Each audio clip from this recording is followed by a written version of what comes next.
Hi, I'm JC Bander on the Learning and Development team. I'm joined by Darren Murph, head of remote here at GitLab. Today, we're going to be talking about career development, and Darren has a README on GitLab's website that explains more about his personality, what to know about working with him, flaws, and even details on his home office setup. And I'll link that in the video description so that you can access it easily.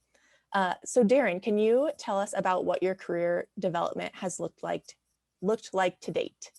Sure. Thanks, JC, for having me. So my career has been very non-linear.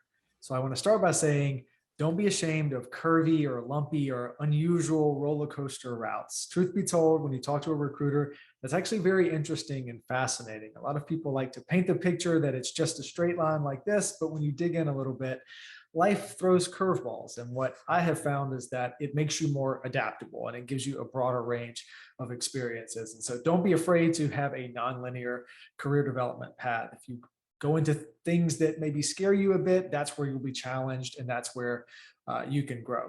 So the first point I want to make here is that my development has been much less about roles that I've taken and much more about the people I've worked with. And so if you are optimizing for one or the other, pay close attention to the people and teams that you're working with and look for people who will share knowledge rather than control it. When I think about how my career has developed, there are a few people that come to mind, and these people shared as much as possible about their own knowledge, their own advice, their own wisdom, as well as their own network. That has been far more important than the actual role itself.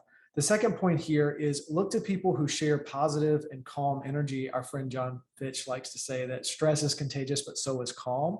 And interestingly, your career tends to develop more substantially if you can surround yourself with positive and calm, moving in a progressive direction. And again, that largely comes from people, not from roles necessarily. The third thing here is learn what you like and what your superpower is. Pay close attention to this. I wish someone would have told me this at the beginning of my career, to focus in on what that is, but also focus on what you don't like. I call these your energy vampires, and be very honest with yourself. Don't apply for roles that don't give you energy. And you'll know it. It's a litmus test. If you look at something, a job description, and you look and forecast ahead of where that could take you, you'll immediately know, like, does this feel like work or does this feel like an opportunity? If it falls into the latter camp, it's probably aligned with your passion and it's something that you can go after. I've seen a lot of people spend 5, 10, 15 years of their life aspiring for something that they've been told is the right path, but it's not really their passion. It's not really their superpower. And we've all heard that quote of do something you love and you won't work a day in your life. I don't know if that's entirely true, but that's the genesis of it. Work feels less like work if it's aligned with your passion, and you can develop in your career much more quickly if you avoid that friction. If it's a superpower, the development is going to happen much more rapidly.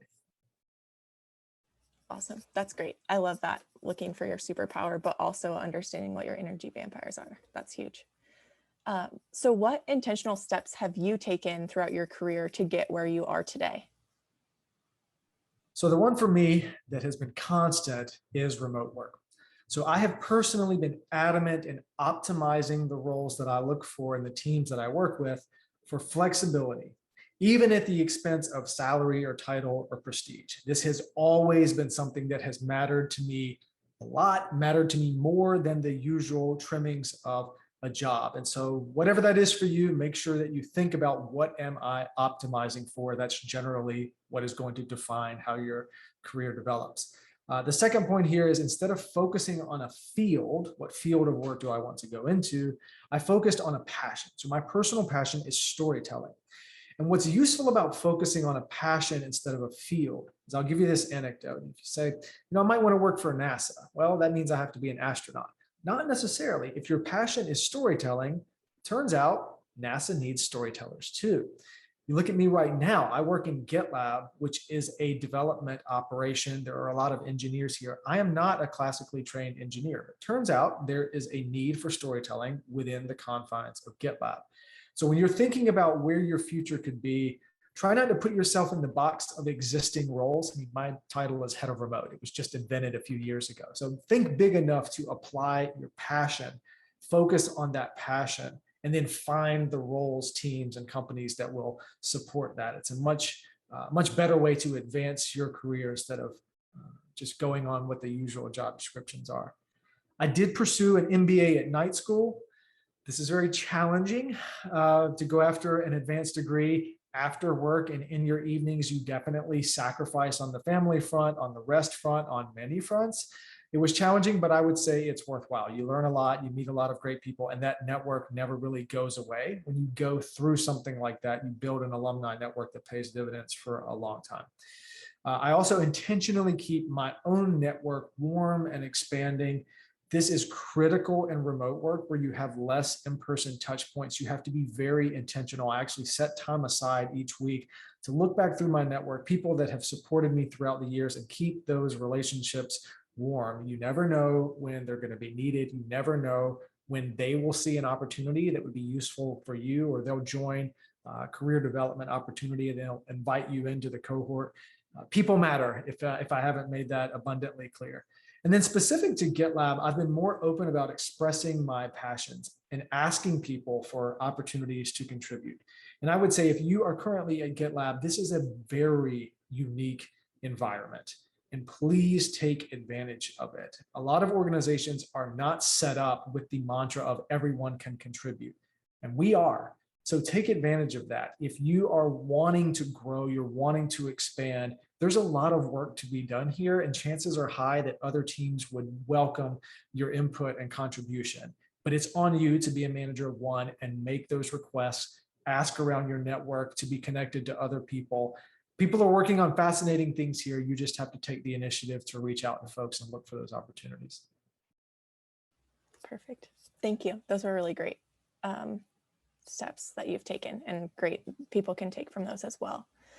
So what advice do you have to team members who are working on their career development? So I'll reiterate to take advantage of GitLab's incredible transparency. Share your thoughts and hopes and dreams with as many people as you can, because things are developing all the time here. It's ripe for innovation, and you want to make sure that your passions are known so that when those opportunities pop up, you're in the driver's seat to be able to contribute to those or shape those. It's an exciting time to be here. I would also say your first step should be to apply to the CEO Shadow Program.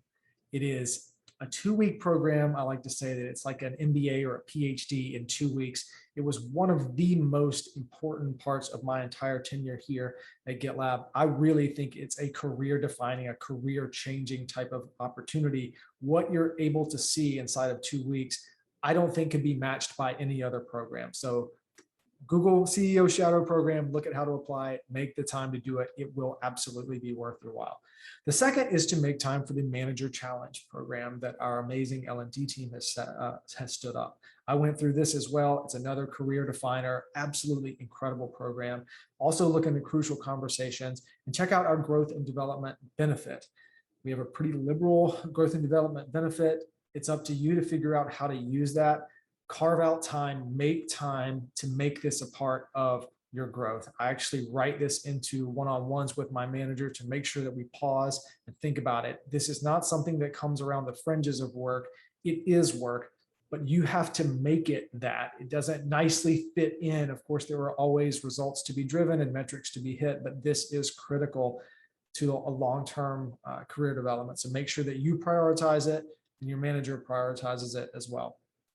One other point I want to make here is that development looks different for everyone. I'm a new dad, for example, and so my hopes and dreams for my own career and development probably look different than anyone else who is listening to this.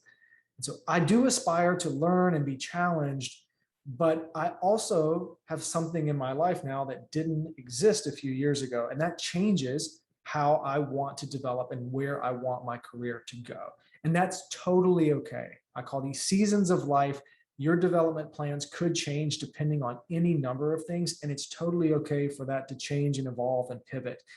Don't look at what the world thinks development looks like. Think about what you want development to look like based on how you want to optimize your life and integrate it with your work, and be open with that. I mentioned this a bit earlier, but I want to reiterate, have an ongoing conversation about this in your one-on-one. I try to bring this up about every 2 to 4 one-on-ones where my manager and I sit down and take a look at where things are going. Is it still in the direction that both of us think it should be heading? And we just want to have an open conversation. What are others doing about career development? What have you heard? What new programs exist? It should be a constant topic of conversation. And lastly, if you are a people manager, I think it is core to your job to get your directs ready for their next role, wherever that is, whenever that is. That actually helps you develop. If you develop others, you are continually challenging yourself to develop what is in front of you as well as others. And that's what people managers are there for, is to help others elevate their own career. The world is really small, and interestingly enough, I've been able to work with people at different junctures of my career in different companies in different seasons. And so always be there for others, always be elevating others. You never know when you'll have the opportunity to work with them again. Perfect. Thank you, Darren. Those were really great tips for development. I also second the CEO Shadow program. Definitely do that. Again, thank you so much for taking time to talk with me today. I know this information will be really helpful for GitLab team members looking to grow their career. Absolutely. Thanks for having me, JC.